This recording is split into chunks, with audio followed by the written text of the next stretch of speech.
प्रेम देखो कि dead stock पता है क्या होता है। डेड स्टॉक हमारी वो इन्वेंट्री या फिर हमारा वो स्टॉक होता है जिसकी सेल नहीं आ रही है, मतलब कि उसकी सेल बिल्कुल जीरो हो गई है और वो काफ़ी टाइम से जो है वो नहीं बिक रहा है, उसको हम डेड स्टॉक बोलते हैं। डेड स्टॉक का रिस्क जो है वो ऑनलाइन सेलिंग में रहता ही है अपना। ऐसा हो जाता है कई बार ऐसे प्रोडक्ट्स आ जाते हैं। ऐसे मान लो कि मैंने आज 1000 पीस मंगवाए हैं किसी भी चीज़ के 100 रुपये के हिसाब से, तो मेरा 1 लाख रुपये का माल हो गया। उसमें क्या हुआ कि मान लीजिए कि मेरी 400 यूनिट्स तो बिक गई, लेकिन मेरी 600 यूनिट्स जो है वो बाकी रह गई, तो 60,000 रुपये जो है वो एक तरीके से मेरे एंड हो गए। एक तो वो जो सामान है वो वेयर हाउस में मेरी जगह लेके रखा हुआ है, वो जगह भी ले रखी है, साथ में क्या है कि जो मेरा अमाउंट है वो भी उसके अंदर मेरा एंड हो गया। तो उससे क्या हुआ कि भाई वो प्रोडक्ट मेरे पास में पड़ा है, उसका मैं रोटेशन नहीं बना सकता पैसे का। उस पैसे से अगर वो प्रोडक्ट सेल हो जाए तो ऐसा हो सकता है कि भाई मैं उस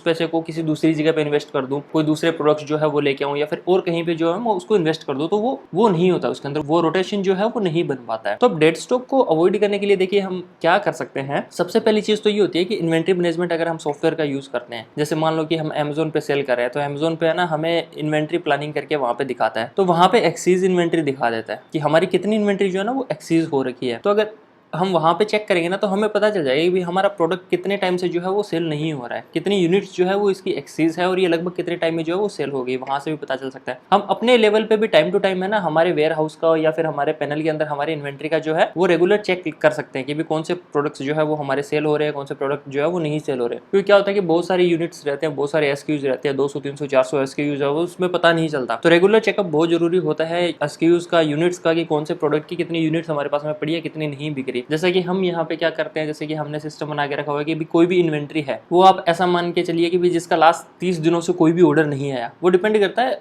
कि हमारे पास इन्वेंट्री कितनी ज्यादा पड़ी है, उसके हिसाब से देखते हैं कि अगर ज्यादा इन्वेंट्री है तो अगर लास्ट 15 दिनों से ऑर्डर नहीं आया तो हम उसको डेड स्टॉक में इंक्लूड कर देते हैं। अगर कोई इन्वेंट्री ऐसी है जो कम है हमारे पास में और उसका लास्ट 30 डेज से कोई ऑर्डर नहीं आ रहा, तो फिर हम उसको डेड स्टॉक जो है वो कंसिडर करते हैं। तो हम फिर पहले तो क्या करते हैं कि पहले हमें देखना होता है कि भाई इसमें हम क्या कर सकते हैं। पहले तो हम ये करेंगे भाई उसका प्राइस कम करके देखेंगे, लिस्टिंग में अपडेट वगैरह करके देखेंगे, प्राइस कम करने से सेल आ रही है कि नहीं आ रही, लिस्टिंग में अपडेट करने से जो है वो सेल आ रही है कि नहीं आ रही। तो कुछ एक तरीके जो है वो उसके निकालते हैं उस इन्वेंट्री को, उस स्टॉक को जो है वो सेल आउट करने के लिए, ताकि हमारा जो पैसा है वो वापस हमारे पास में आ जाए। फिर क्या होता है कि अगर ज़्यादा टाइम के लिए हमारे पास में डेड स्टॉक रहता है तो फिर ऐसा सोचा जाता है कि भाई इतना टाइम हो गया इसको, अगर इवन इसके ऊपर प्रॉफिट भी ना मिले, जो एक्चुअल अमाउंट है इसका वो भी वापस आ जाए, तो वो बेनिफिट ही है एक तरीके का। सपोज कीजिए कि 60,000 की इन्वेंट्री, 60,000 के प्रोडक्ट मेरे पास में ये यहाँ पे पड़े हैं, जिसकी मेरी परचेज वैल्यू 60,000 रुपीज़ है। अगर मैं उसको यहाँ पे मेरे पास में पड़े रखूंगा, वो 1 साल के लिए मेरे पास पड़े रहेंगे, तो वो 60 के 60 ही रहेंगे, वो 60 के कम भले ही हो जाए, प्रोडक्ट भी खराब हो जाएगा, धूल मिट्टी जम जाएगी और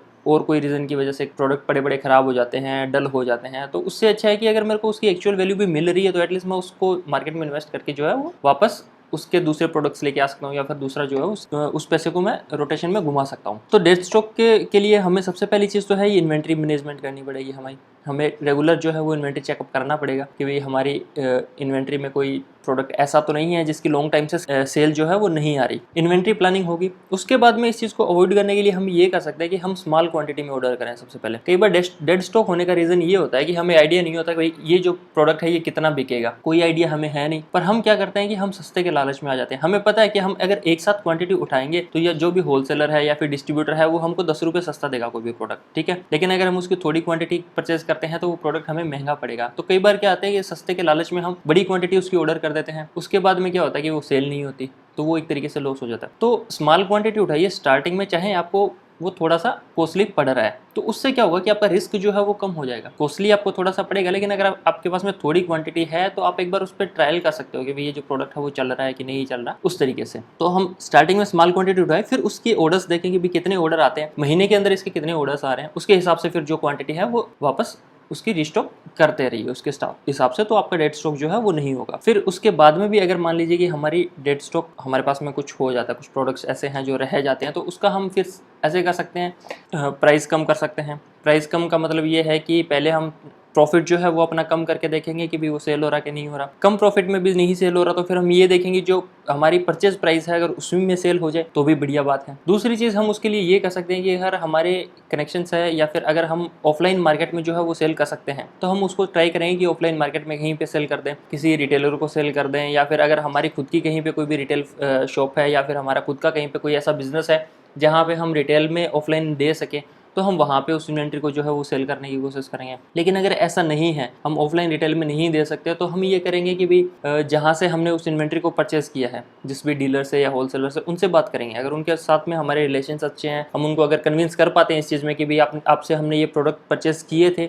इतनी यूनिट्स परचेज की थी, लेकिन इतनी यूनिट्स हमारे पास में बाकी है जो अभी नहीं सेल हो रही है, तो क्या आप इसमें हमारी कोई भी हेल्प कर सकते हैं, इसको रीसेल करवा सकते हैं, या फिर हम उनको बता के रख सकते हैं कि भाई इस प्रोडक्ट की इतनी यूनिट्स मेरे पास में पड़ी है। तो कल को अगर आपके पास में कोई लीड है या आपके पास में कोई कस्टमर आए ऐसा जिसको इस प्रोडक्ट की रिक्वायरमेंट हो और ये आपके पास में अवेलेबल ना हो, तो आप मेरे से जो है वो सेल करवा देना। तो वहां से भी जो अपना डेड स्टॉक है वो निकल जाता है। दूसरी चीज, अगर हम ऑनलाइन की बात करें तो ऑनलाइन में फिर हम ये कर सकते हैं कि इसका कॉम्बो बना सकते हैं। कॉम्बो का मतलब ये हुआ कि मान लीजिए एक प्रोडक्ट है जो हमारा नहीं सेल हो रहा है और दूसरा प्रोडक्ट ऐसा है जो हमारा सेल हो रहा है, सिमिलर टाइप के प्रोडक्ट है, तो हम ऐसा कर सकते हैं कि इस प्रोडक्ट के साथ में ये जो है वो कॉम्बो बना दिया, या फिर उसके साथ में फ्री गिफ्ट उसको ऐड कर दिया कि भाई आप ये प्रोडक्ट लोगे ना, तो हमारा ऐसा प्रोडक्ट है जो नहीं सेल हो रहा, तो उसको हम फ्री में ऐड कर देंगे, थोड़ी सी उसकी वैल्यू बढ़ा देंगे, तो क्या कॉस्ट निकल जाएगी दोनों की, और फ्री के चक्कर में वो वाला भी हमारा जो प्रोडक्ट है वो सेल हो जाएगा। ऐसा हम उसके अंदर जो है वो कर सकते हैं। तो हम कॉम्बो भी बना सकते हैं, फ्री भी उस प्रोडक्ट को देख सकते हैं कि भी अगर दूसरे प्रोडक्ट के साथ में फ्री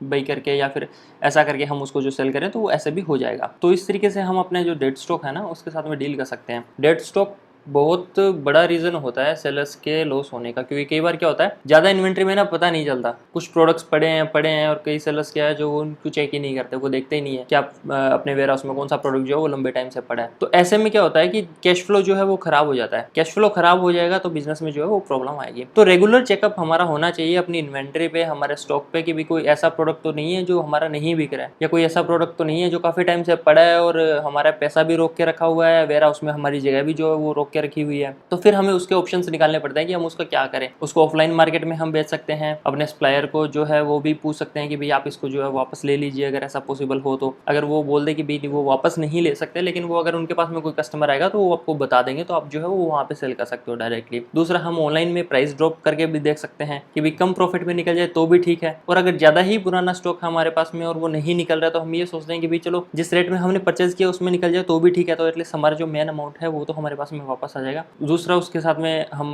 कोई भी कॉम्बो बना सकते हैं, हम फ्री बाई ऐड कर सकते हैं कि भी इसके साथ में ये फ्री है या फिर इसके साथ में ये दो प्रोडक्ट्स का जो है वो कॉम्बो है। तो इस तरीके से हम डेड स्टॉक के साथ में जो है वो डील कर सकते हैं। तो काफ़ी इंपॉर्टेंट चीज़ है ये, रेगुलर जो है वो हमें अपना जो वेयर हाउस है वो चेक करना चाहिए इस चीज़ के लिए।